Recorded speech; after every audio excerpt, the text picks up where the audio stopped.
السلام عليكم ورحمة الله وبركاته. بما يخص موضوع قسد في الشمال السوري، بالخصوص يعني يا أخي، جماعة قسد بالعموم طموح أكبر من سوريا لحتى يجلسوا على طاولة مفاوضات، كما إسرائيل تماما يعني.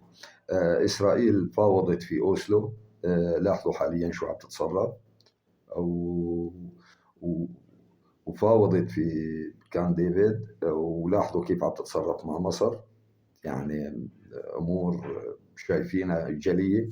هاي نتيجه مفاوضات الضعيف. هيك يعني التنظيم الارهاب الاسرائيلي لا يختلف كثيرا عن الارهاب القسدي بالمطلق، نفس المبدا. لا يفهم هذه الجماعات او هذه التنظيمات الارهابيه الا بالقوه وبلغه القوه. إذا بدك تفاوض قسد، المفروض تدوم معركة عليهم، يتم تنفيذ معركة عليهم قوية وقاسية وشديدة، وبعدين ترجع تفاوضهم وهن تحت القصف وتحت القتل. ممكن تحصل منهم أو تطلع بشيء، وبعد فترة راح تكتشف بأنهم راح ينكثوا بالعهد ويطلع، لأنه هاي التنظيمات ما إلى لا عهد ولا ذمة ولا مبدأ.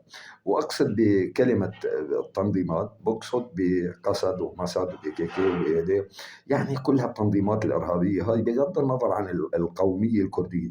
هن بيتغنوا عمليا بالقومية الكردية.